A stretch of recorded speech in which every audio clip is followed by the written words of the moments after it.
Hello friends, कैसे आप सभी। उम्मीद करता हूँ आप सभी लोग बढ़िया होंगे। जैसा कि दोस्तों आप सभी को पता है कि जैसे हमने आपको बेस्ट स्ट्रेटजी का वीडियो 2025 एसएससी जीडी को ध्यान में रखते हुए एक वीडियो मैंने आपको मैथ के लिए मैंने बनाया भी था। वो उम्मीद करता हूँ आप लोगों को बेहद पसंद आया होगा।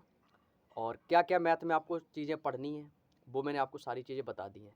और आज के इस वीडियो में मैं एसएससी जीडी 2025 के लिए स्पेशल जीके जीएस, जिसका जीके जीएस बहुत ही ज़्यादा कमज़ोर है, उनके लिए मैं स्पेशल एक वीडियो लेकर आया हूँ, जिसमें आपको मैं जीके जीएस का सबसे रामबाण इलाज बताऊंगा। आपको क्या पढ़ना है, मैं आपको सिर्फ वही चीज़ बताऊंगा ना जो एग्ज़ाम में आएगा, ठीक है। इसके अलावा आपको जीके में कुछ भी नहीं पढ़ना है, ठीक है। जीके में आपको कुछ भी नहीं पढ़ना है। जितना मैं आपको बता रहा हूँ भाई, बहुत ही कम मटेरियल बता रहा हूँ। और यदि आप इतना करके चले गए ना भाई, गारंटी मेरी है भाई, 100% गारंटी है कि जीके में आप 14 से 15 क्वेश्चन बिल्कुल सही कर जाओगे भाई। जीके में 14 से 15 क्वेश्चन बिल्कुल सही सही करके जाओगे। बस इतनी चीज़ों को भाई अच्छे से रट्टा मार लेना भाई। जो जो चीज़ मैं बोल रहा हूँ ना भाई, अच्छे से रट्टा मार लेना बस, ठीक है भाई। तो मैं सबसे पहले मैं बात करूँगा आप लोगों के लिए हिस्ट्री की, कि हिस्ट्री में आपको क्या क्या चीज़ें कवर करनी है, क्या क्या हमें पढ़ना है और क्या क्या हमें छोड़ना है, ठीक है भाई। क्योंकि हिस्ट्री में क्या होता है कि भाई कुछ लोग करते हैं कि भाई बहुत सारी मार्केट में बुक हैं, ले आए अपना हिस्ट्री भाई पूरा पढ़ रहे हैं, पूरा पढ़ रहे भाई, मैंने हिस्ट्री पूरी पढ़ ला ली। लेकिन पता चला कि एग्ज़ाम में वहाँ से पढ़ो ना कि जहाँ से क्वेश्चन बन रहे हैं, लेकिन हमें यही पता नहीं कि एग्ज़ाम में क्वेश्चन बन कहाँ से रहे हैं। सबसे इंपॉर्टेंट बात तो ये है। तो मैं आपको वो बताऊंगा कि जो अभी तक के एसएससी जीडी ने जो भी प्रीवियस ईयर एग्जामों में क्वेश्चन जो करवाए हैं, जो वहाँ से जिस जिस टॉपिक से क्वेश्चन बने हैं, उन सभी क्वेश्चनों का मैंने एनालिसिस करके मैं आपको ये सारी चीज़ें आपको आज के इस वीडियो में बताने वाला हूँ, ठीक है भाई। और वीडियो पसंद आए तो दोस्तों वीडियो को लाइक ज़रूर कर देना। मैं हालांकि ज़्यादा आप लोगों को लाइक और शेयर के लिए नहीं बोलता हूँ, लेकिन एक छोटे बड़े भाई के नाते भाई थोड़ा सा सपोर्ट जरूर करेंगे आप लोग, ठीक है। तो चलिएगा दोस्तों, मैं वीडियो को स्टार्ट करता हूँ। तो आपको मैं सबसे पहले देखो, कॉपी पेन साथ रख के बैठ लो, नहीं तो बाकी मैं इसका पीडीएफ आपको टेलीग्राम चैनल पर प्रोवाइड तो करा ही दूंगा, लेकिन फिर भी आप कॉपी पेन में सारी चीज़ें लिखते रहें, अपने पास रख के बैठें। देखो, सबसे पहले आपको हिस्ट्री में सबसे पहले क्या पढ़ना है, वो है आपकी सिंधु सभ्यता।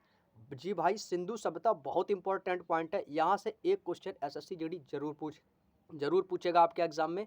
अब देखो, एसएससी जीडी में आपकी जितनी भी शिफ्टों में एग्जाम होंगे ना, अब ये नहीं कि भाई आपकी शिफ्ट में नहीं आए, भाई अगली शाम मीटिंग की दूसरी शिफ्ट में किसी भाई के एग्जाम में क्वेश्चन आ गया ना, ऐसा भी तो हो सकता है।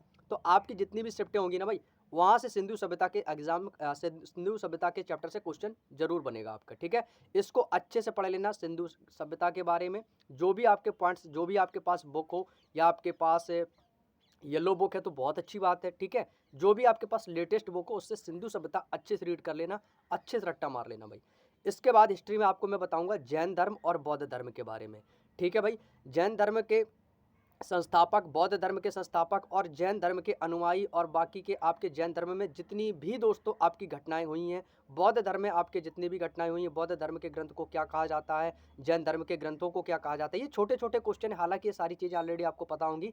इन चीज़ों को अच्छे से पढ़ लेना, ठीक है। जैन धर्म बिल्कुल कुछ मत छोड़ना, अच्छे से रट्टा मार लेना। बौद्ध धर्म भैया बहुत अच्छे से पढ़ लेना, यहाँ से क्वेश्चन जरूर फंसेगा भाई एग्जाम में।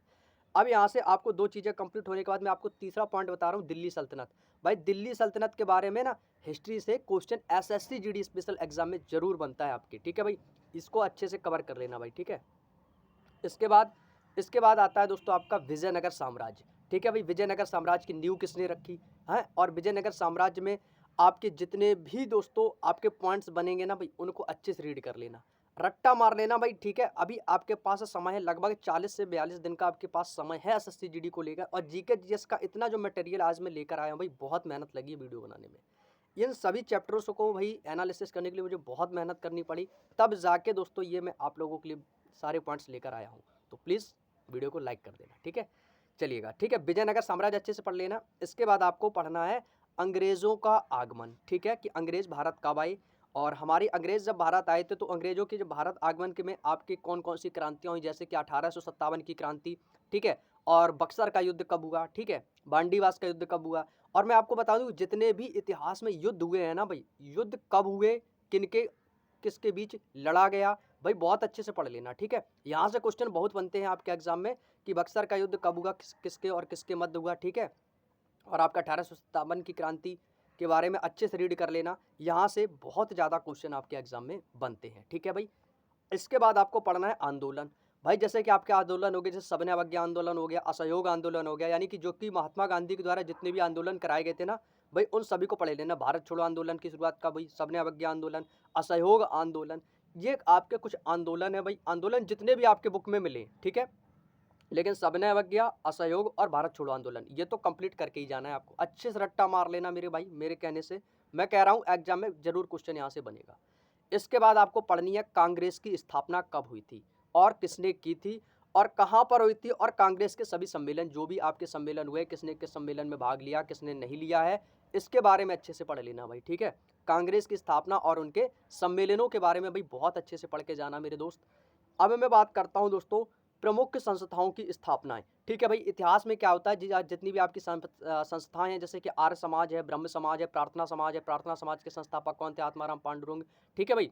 और आर्य समाज के कौन थे, ब्रह्म समाज के कौन थे ना, ये सारी चीजें पढ़ के चले जाना भाई, इनको अच्छे से पढ़ लेना भाई, ठीक है। जितनी भी आपकी संस्थाएं हैं, उनकी स्थापनाएं, उनके संस्थापक बहुत अच्छे से पढ़ के जाइएगा, ठीक है।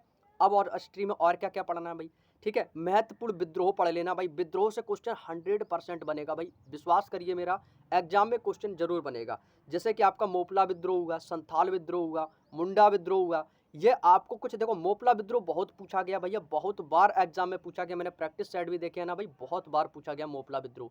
मोपला विद्रोह के बारे में बहुत अच्छे से पढ़ के जाइएगा भाई, एग्जाम में एसएससी जीडी 2025 में किसी ना किसी शिफ्ट में रखा हुआ मिलेगा भाई। महत्वपूर्ण विद्रोह, संथाल विद्रोह, मोपला विद्रोह और आपका मुंडा विद्रोह, और बाकी के जो भी विद्रोह आपके बुक में दिए गए ना, उनको भी अच्छे से कर लेना। हिस्ट्री में केवल इतना ही पढ़ना है। बात समझ में आ गई भाई। कुछ में मैंने आपको ज़्यादा तो नहीं बताया है, पढ़ने को तो भाई पूरी किताब पढ़ी हुई है, ठीक है भाई, पढ़ते रहो, लेकिन पता तो होना चाहिए कि एग्जाम में आगे आपके जो लेटेस्ट एग्जाम हो रहे हैं उनमें पूछा क्या जा रहा है। तो मैंने आपको जो हिस्ट्री में बताया है ना भाई, केवल इतना पढ़ के जाइएगा, किसी के चक्कर में मत पढ़ो, कोई वीडियो के चक्कर में मत पढ़ो, जितना मैं बता रहा हूँ इतना ही तो कवर करना है आपको। अभी तो समय है 40 दिन, अच्छे से कवर कर लो, आने वाले एग्जामों में अपना रिजल्ट देखिएगा, ठीक है भाई। अब मैं बात करूंगा पॉलिटी में क्या पढ़ना है भाई। पॉलिटी की सबसे लोगों को सबसे ज़्यादा समस्या होती है कि सर पॉलिटी में समझ में नहीं आ रहा है कि मुझे संविधान में पढ़ना क्या क्या है। तो मैं आपको बता दूं, पॉलिटी में कुछ मत पढ़ो, केवल 1 से लेकर 81 तक के अनुच्छेद अच्छे से रट्टा मार लो। 1 से लेकर 81 तक के अनुच्छेद में जितने भी होंगे ना, अच्छे से रट्टा मार लो उनका।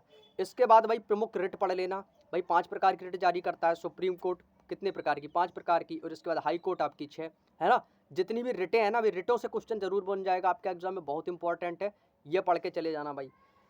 इसके बाद आता है आपका दोस्तों निर्वाचन आयोग, ठीक है। निर्वाचन आयोग अच्छे से पढ़ लेना, लोकसभा, राज्यसभा, लोकसभा की न्यूनतम आयु, राज्यसभा की न्यूनतम आयु, ठीक है, और आपके संसद अध्यादेश जारी कौन करता है, ठीक है, इन सब के बारे में अच्छे से पढ़ लेना। बस पॉलिटी में आपको इतना ही पढ़ना है, ठीक है, इससे ज़्यादा कुछ नहीं आता है पॉलिटी में, ठीक है भाई।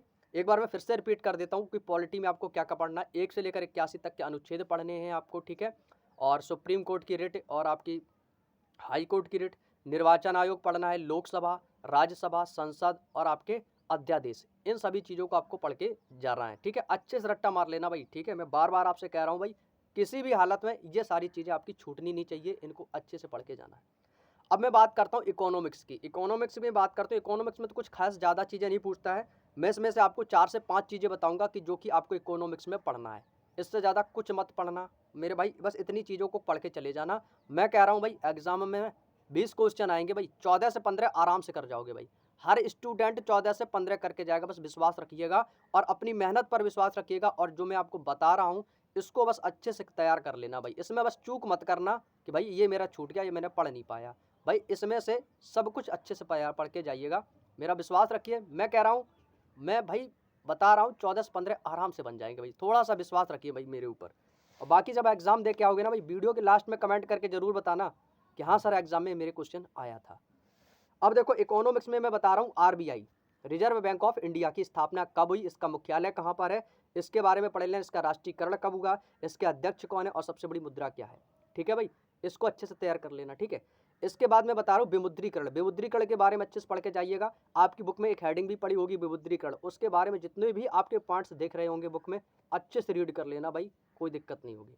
इसके बाद भैया मोस्ट इंपॉर्टेंट लगा लो भैया, पंचवर्षीय योजना, ठीक है, पंचवर्षीय योजना के बारे में पढ़ लेना, और आपका जीएसटी के बारे में पढ़ लेना, और आपकी जनगणना, जनगणना तो भाई पढ़ के जाना, मोस्ट इंपॉर्टेंट है, पंचवर्षीय योजना, जनगणना और जीएसटी, यहाँ से क्वेश्चन तो बनने ही बनने हैं, ठीक है भाई, इनको बहुत अच्छे से पढ़ के जाना भाई। मैं कह रहा हूँ बस इतना ही आपको इकोनॉमिक्स में पढ़ना है, इससे ज़्यादा कुछ नहीं पढ़ना है, ठीक है। हिस्ट्री हो गई आपकी, पॉलिटी होगी, इकोनॉमिक्स। अब आपको सर ज्योग्राफी में क्या पढ़ना है, तो भाई देखो ज्योग्राफी में आपको कुछ चुनिंदा पॉइंट्स बताऊंगा, हालांकि ज्योग्राफी से ज़्यादा तो कुछ क्वेश्चन नहीं, लेकिन जो आपके मोस्ट पॉइंट हैं जहाँ से क्वेश्चन बनने की संभावना है मैं वो ही बताऊंगा। जैसे आपकी हिमालय की विभिन्न चोटियों के बारे में पढ़ लेना कि सबसे ऊंची चोटी किसकी है, ठीक है, सबसे ऊंचा पर्वतमाला कौन सी है, ठीक है, इनके बारे में अच्छे से पढ़ लेना। भारत के प्रमुख दर्रे पढ़ लेना भाई, ठीक है, सिपकीला दर्रा कहाँ है, लेपला दर्रा है, ठीक है, ये जितने भी दर्रे हैं ना भाई प्रमुख, इनके दर्रे पढ़ लेना कि कौन सा दर्रा कहाँ स्थित है, मोस्ट इंपॉर्टेंट बता रहा हूँ भाई। भारत की प्रमुख नदियाँ एवं सहायक नदियाँ पढ़ लेना, गंगा की सहायक नदियाँ कौन कौन सी हैं, ठीक है भाई। भारत की प्रमुख नदियाँ और सहायक नदियाँ, यहाँ से क्वेश्चन बहुत बनता है और काफ़ी लोग कंफ्यूज हो जाएंगे इसमें, तुम्हें बता रहा हूँ, क्योंकि यदि आपने ये नहीं पढ़ा ना और एग्जाम में क्वेश्चन आ गया भाई, तो फिर स्किप करने के अलावा या तुक्का मारने के अलावा फिर कोई भी चारा नहीं रहेगा आपके पास। तो अभी समय है, अच्छे से रीड कर लेना, अच्छे से रट्टा मार लेना, बार बार इन चीज़ों को पढ़ना। इसके बाद भाई प्रमुख नदी घाटी परियोजनाएं पढ़ लेना, ठीक है भाई। जैसे कि आपकी दुलस्ती परियोजना मोस्ट इंपॉर्टेंट लगा लो, मैं जो बोल रहा हूँ दुलस्ती परियोजना मोस्ट इंपॉर्टेंट लगा लो भाई। और भी जो भी आपकी नदी घाटी परियोजनाएं आपकी जो भी बुक में दी गई हैं या आपने जो नोट्स बनाए हैं ना, उनको अच्छे से पढ़ लेना भाई, ठीक है, जितनी भी नदी घाटी परियोजना है। इसके बाद आपको भैया प्रमुख बांध पढ़ के जाना है, ठीक है, भारत के कौन कौन से सबसे बड़ा बांध कौन सा है और कौन सा बांध आपका कहाँ पर स्थित है या किस नदी पर बना हुआ है, ठीक है भाई। और जितनी भी आपकी परियोजनाएं हैं इनके बारे में पढ़ लेना और भारत के प्रमुख बांध के बारे में पढ़ लेना। और भूगोल में आपको क्या पढ़ना है, भारत की प्रमुख पहाड़ियाँ भाई याद कर लेना। और भाई भारत और आपको ज्योग्राफी में क्या पढ़ना है, भारत के प्रमुख देशों की राजधानी और उनकी मुद्राएं, ठीक है भाई। भारत के पड़ोसी देश, उनकी राजधानी और मुद्राएं, और सीमा रेखा याद कर लेना कि जैसे रेड क्लिफ रेखा किन दो देशों के बीच की रेखा है, भारत पाकिस्तान, मैकमोहन भारत और चाइना, ठीक है, हिंडनबर्ग की रेखा है, ठीक है, 49वीं समानांतर रेखा है, ठीक है। ये सारी चीज़ें जो है ना आपको सीमा रेखा और भारत के पड़ोसी देश, उनकी राजधानी, उनकी मुद्राएं, उनके बारे में अच्छे से पढ़ के जाना। देखो आपके एग्जाम में एक मुद्रा जरूर पूछी जाती है, आपको मैं कई बार बता चुका हूँ, ठीक है। और भाई आपको याद करना है खनिज पदार्थ याद कर लेना है, जैसे कि सबसे उच्चतम क्वालिटी का कोयला कौन सा होता है, घटिया क्वालिटी का कोयला कौन सा होता है, ठीक है, ये सब याद कर लेना। जो भी खनिज पदार्थ से थोड़ा सा याद कर लेना, हालांकि ज़्यादा तो क्वेश्चन नहीं बनता है खनिज पदार्थ का, लेकिन फिर भी दोस्तों आप याद कर लेना खनिज पदार्थ, यहाँ से हो सकता है क्वेश्चन आपके किसी ना किसी शिफ्ट में बन जाए, तो थोड़ा सा इस पर भी ध्यान दे लेना, ठीक है। ज्योग्राफी हमारी कंप्लीट होती है, ठीक है। अब आपको सर साइंस में क्या पढ़ना है, तो मैं साइंस में बता दूं, आप जो भी पढ़ रहे हो इस समय साइंस में जितना पढ़ रहे हो भाई, साइंस से कुछ ज़्यादा क्वेश्चन नहीं आता है SSCGD में। साइंस आप जो भी पढ़ रहे हो, फिजिक्स बायोलॉजी में थोड़ा बायोलॉजी अच्छे से पढ़ लेना, ठीक है। साइंस में कुछ ज़्यादा नहीं पढ़ना है आपको, जो भी आपके नोट्स बने हुए बस वही पढ़ लेना। जो भी आपके नोट्स बने हुए हैं, जो आप पढ़ रहे हो साइंस में अभी तक आपने जितना पढ़ा है, या आप कुछ मत करो, जो प्रैक्टिस सेट आप लगा रहे हो उसमें, जैसे कि अंकित भाटी सर का जो आपका मिनी मॉक हो या जो भी आप वीकली संडे मॉक टेस्ट देते हो, उनमें जो आपके साइंस के क्वेश्चन आए वही प्रीवियस ईयर जो भी एग्जाम में पूछे गए उनको एक कॉपी में नोट कर लो, वही पढ़ लो, क्योंकि साइंस ज़्यादातर आपके PYQ करके ही पूछता है, ठीक है। साइंस में कुछ ज़्यादा आपको नहीं बताऊंगा मैं, क्योंकि साइंस में आपको जितने भी PYQ क्वेश्चन हो बस उसी को पढ़ डालो बार बार, ठीक है। और बाकी आप अपना थोड़ा बहुत पढ़ते रहना, उससे कोई दिक्कत नहीं है। इसके बाद मैं बताऊंगा स्टैटिक जीके सबसे ज़्यादा क्वेश्चन बनते हैं, जहाँ से मैं उस चैप्टर के बारे में बताऊंगा। स्टैटिक जीके को मैं जो चैप्टर बताऊंगा अच्छे से रट्टा मार लेना मेरे सिर। लोक नृत्य पढ़ लेना, प्रमुख शास्त्रीय नृत्य पढ़ लेना, ठीक है, ये तो पढ़ के ही जाना है। भारत के प्रमुख त्यौहार, भारत के प्रमुख उत्सव और मेले याद कर लेना, ठीक है भाई। ये तो मैंने आपको स्टैटिक जीके में कराया भी है, ठीक है, बहुत सारी वीडियो लगभग 2 साल पुरानी वीडियोस पढ़ी, उनको ही देख लेना आप, ठीक है, या आपके नोट्स बने हुए हैं उनको रीड कर लेना। और भारत के प्रमुख वाद्य यंत्र एवं वादक, ठीक है भाई, भारत के प्रमुख वाद्य यंत्र कौन कौन से हैं और उनके वादक कौन कौन से हैं, ठीक है, ये पढ़ लेना। भारत की प्रमुख लोक कलाएं और युद्ध कला के बारे में पढ़ लेना, ठीक है भाई, लोक कला और युद्ध कला के बारे में पढ़ लेना। भारत के प्रमुख और जितने भी, हाँ, आपके जितने भी महत्वपूर्ण दिवस है ना भाई, दिवस से एक क्वेश्चन जरूर छपेगा एग्जाम में आपके हर एक शिफ्ट में, तो भैया दिवस अच्छे से याद कर लेना, ठीक है। इसके बाद प्रमुख पुस्तकों के लेखक, जो भी आपकी लेटेस्ट पुस्तक आई है ना भाई, ठीक है, उनके लेखक कौन कौन से हुए हैं उनको अच्छे से पढ़ लेना। और इसके बाद आपको खेल जगत से बहुत इंपॉर्टेंट क्वेश्चन है बनेंगे आपके एग्जाम में, ठीक है। खेल जगत यानी कि क्रिकेट की प्रमुख शब्दावली कौन कौन सी होती है, कौन कौन सी ट्रॉफी किस खेल में दी जाती हैं, ठीक है, और कौन सा पुरस्कार खेल में किसको दिया जाता है, कि द्रोणाचार्य पुरस्कार किसे दिया जाता है, खेल में कोचों को दिया जाता है ना।